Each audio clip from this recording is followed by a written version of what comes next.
This video is sponsored by Squarespace. Do you ever go to set up your planner for the new month and you take to the internet to look for some inspiration, and it seems like everybody is doing the same theme? Typically when I do my bullet journal setups, I do like to try and use a theme that not everybody else is using. You know, just so we have some more inspiration out there, rather than florals for spring. No shade, there is a very good reason why the majority of people seem to do florals in spring. But I also feel like this kind of attitude has made me almost negative towards doing themes that are typical for certain months.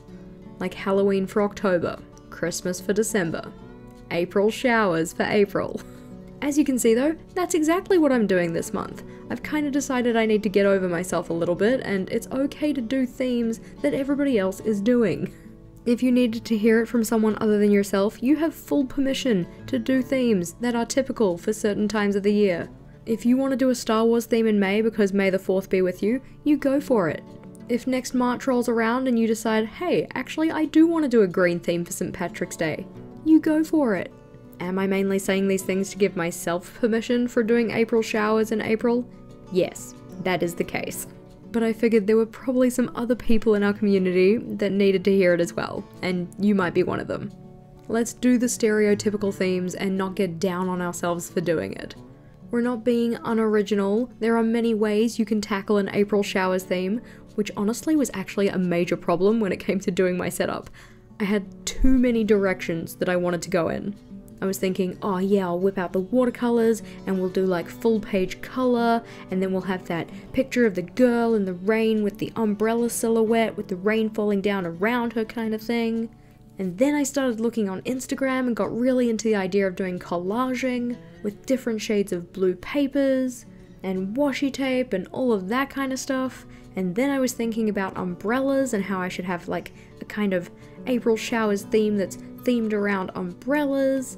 So doing mostly black and white and then like one bright color for the umbrella color. And then I was thinking about gumboots. You kind of get the idea. There are a lot of different directions we could take this. As you can see, what I decided to go for was something a little bit more pulled back, a little bit more simple. And honestly, I'm really chuffed with how it turned out.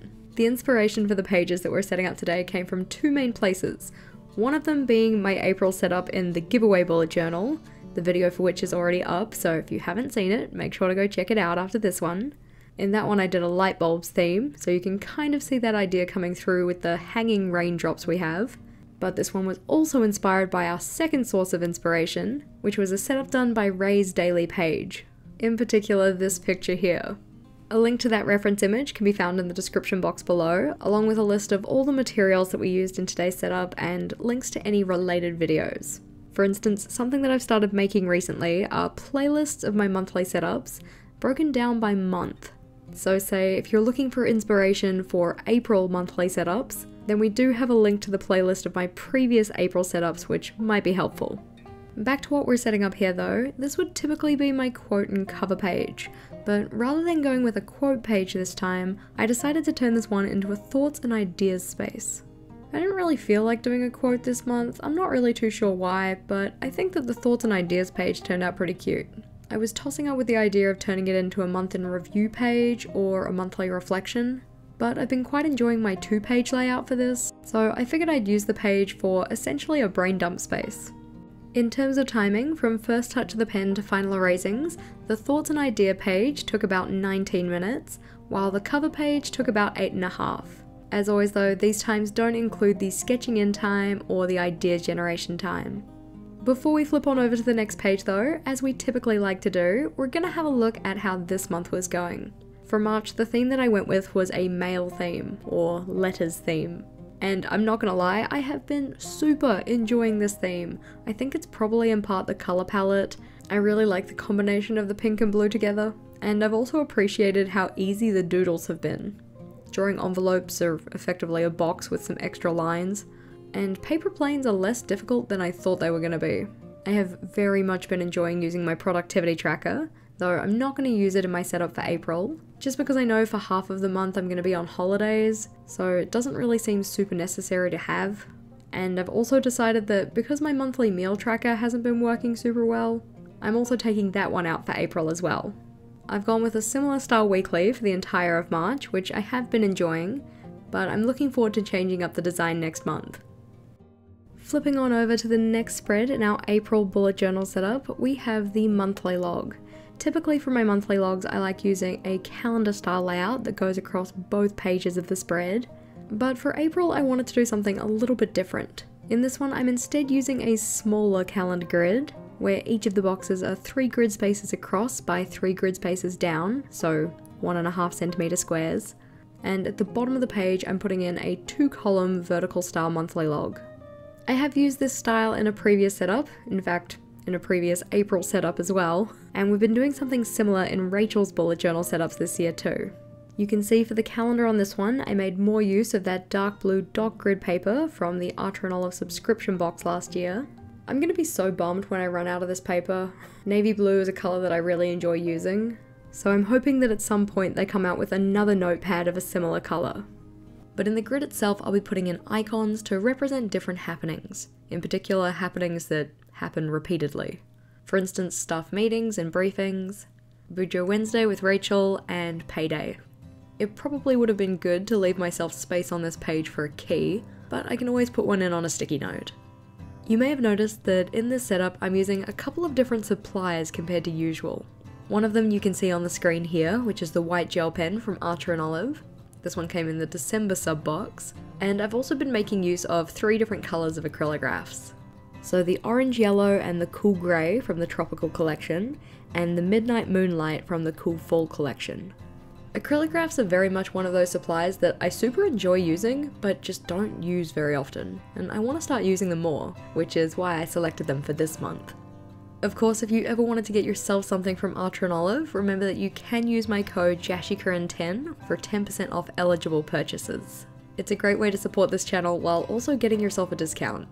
Here you can see I'm using some of that Archer and Olive washi tape to mask my page so that I can put down clean lines of colour in the yellow Tombow. This is one of my favourite things to do with washi, which is kind of sad because you don't actually end up with the washi in your journal, it's just there to make sure that you get crisp lines.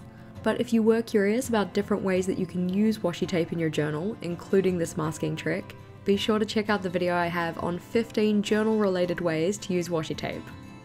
The page we're working on here is going to be my monthly actions list, or a page for me to write out the things that I want to do monthly, weekly, and daily to work on my goals. While I set this page up in March and have not really been using it so far, I do know that it can be a really powerful tool. So I'm changing up the design a little bit for April to actually include little trackers for my daily actions, and I've planned a time at the end of this month to actually go in and populate this page. I've already started brainstorming what I want some of my actions to be, because I feel like one of the issues with the one I'm using this month is that I never did any pre-planning.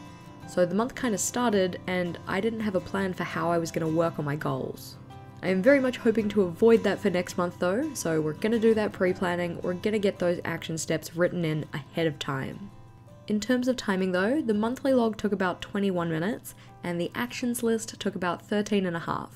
This time doesn't include the cutting out of the blue paper though, so probably a couple of minutes extra for both of those. On to our next spread here, and we're setting up a page that is new to me, and this one's a memories page. I've been seeing quite a few people do this recently, and just thought the idea was super cute, and figured it would probably work well for me in April, because half of the month I'll be on holiday. Effectively how this one works is that you have a box for each day of the month, where you can write in something that happened that day. Because in theory I'll be having more interesting things happening with my days in April, given the whole holiday period thing, I figured it would be a fun thing to look back on. This page was very much inspired in particular by Viv over at Monday Morning Design, and just like any of the inspiration we've used for this setup, you can find a link to her account in the description box as well. Something that I super loved about my monthly log from March was having all of the little boxes be slightly different in their design. So having them be different colours, some of them with dotted edges, some of them with solid edges, some of them with a scalloped edge, so I decided to use the same idea here. While in terms of the drawing out time for this spread it only took me 20 minutes, actually planning all the size of the boxes and the way that I wanted to fill them in took a lot longer. If you were looking to make a spread like this for yourself, I do have a sizing guide for the one that I've used here. And that one's available via my Patreon. You don't actually have to be a patron to get it. It is free to the public. but it was a convenient place to actually list the document. That one, as you can probably expect, is linked in the description box below as well. Because the boxes are different sizes, I decided not to number them ahead of time, but rather when I come to fill in this page on any given day, I'm going to select a box size that makes sense for the thing that I'm trying to record. At that point, I'll also put the number in just so I know which box corresponds to which day when I look back on the spread. I appreciate that because we've used different colours and styles for these boxes, it still looks cute even when it's not filled in. That's not to say that I'm not going to fill it in, I still very much intend to do that, but I appreciate that before I even get into filling it in, it looks good. I'm very much the type of person who struggles to use their journal if they don't like the way it looks, so having the page look good even before my memories are filled in is important to me. Before we move on to our next layout though, I wanted to take a moment to talk about our sponsor for this video, Squarespace. Squarespace is an impressive all-in-one platform that you can use to make functional and beautiful websites to build your online presence. Some of the features of this awesome tool are that Squarespace websites are mobile optimized, meaning any of the content that you build into your website is going to look great on any device. If you're looking to use your Squarespace website to build an online storefront, there's no limit to the number of products you can sell, and Squarespace has all the tools you'll need to get your business up and running, including a simple checkout process and secure payments for your customers.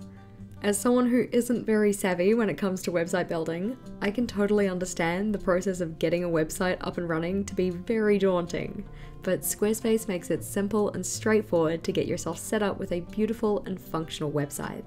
So head over to squarespace.com for a free trial, and when you're ready to launch, go to squarespace.com/JashiiCorrin to save 10% off your first purchase of a website or domain. Thanks again to Squarespace for sponsoring today's video, and now we're on to the habit tracker.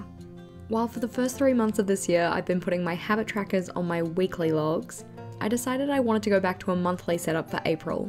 One, because I was kind of missing having one. I really do like my habit tracker pages. And two, I know how many pages I have left in this journal, and taking up space on my weeklies for a habit tracker probably wouldn't be the best idea. April is going to be my last month in this journal, meaning I'm going to be setting up a new one for May.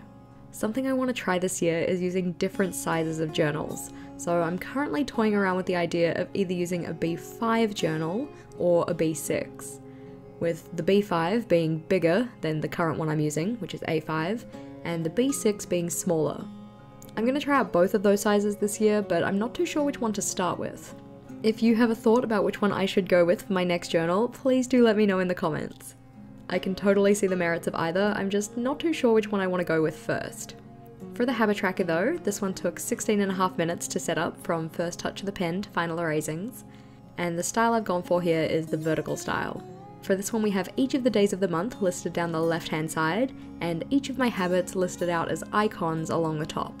I decided to include a key in the cloud at the top of the page as well, so I have yellow for a habit that was completed, blue using the calligraph pen for any habits that I started but didn't finish, or maybe partially completed, and then grey for any habits that I didn't complete. I've come to the conclusion that I do like to have something to fill in habits that haven't been done, just so I know the difference between a box that hasn't been filled yet versus a box that is for a habit I haven't completed.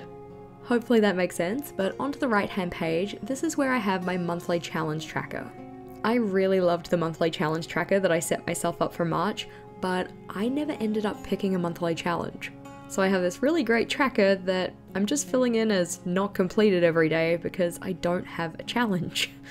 To combat that and to save myself from the same issue for future months, along with having the tracker portion of this monthly challenge tracker at the top of the page, where I have a little raindrop for each day of the month that I can fill in with blue to say that I completed the challenge. In the bottom section, I also have a place to outline what my challenge for April is. It has enough space to also give some explanatory notes as to why I picked that challenge. And then at the very bottom we have a place to list out any other challenges that I could use in future months. That way I can come back to this page and look through those challenge ideas anytime I need to pick myself a new challenge.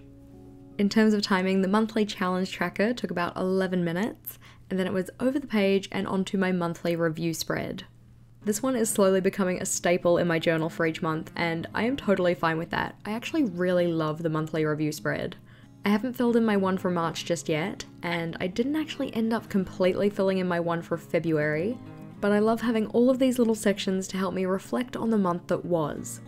The layout we have for this one is pretty similar to the one that we used in March, but instead of having a memory section, because I've got a full memories page, I just made the accomplished section and the challenges section a little bit bigger. The purpose of this page is not only to check in on my goals and how I'm working towards them, but I also use it as a place to record any new media that I've consumed. So TV shows, books, movies, that kind of stuff. I'm not even too sure why I write this down, I just kind of like having it there. It's not like it's information that's super important to have and something that I'm going to reflect on in the future, but I do enjoy having it recorded. And I think it's okay to just put things into your journal because you enjoy them. There we go, secondary permission note from me for today. You are allowed to do themes that are stereotypical for certain times of the year, and you are allowed to put things in your journal just because you want to or because you like them. The timing for this one was about 17 minutes from first touch of the pen to final erasings, and because it's a layout I'd used previously, the sketching out didn't take too long. Heading back to the start for a flip through of our April setup, if you made it to this point in the video, I would love to see an emoji in the comments below that reflects your favourite type of weather. You'll be able to find mine down there, little rain cloud, love me some rain. But I'd love to see what type of weather is your favourite. I am totally sold on how this turned out. I love the combination of the navy blue and the grey and the bright pop of yellow. I think the colour palette is really pretty. And I'm excited to use these layouts this month. If you guys enjoyed this video, please do make sure to give it a big thumbs up. And if you are looking for more April bullet journal setup inspiration, make sure to check out the playlist that we have on the screen here. As always team, thank you for watching, and until next time, bye!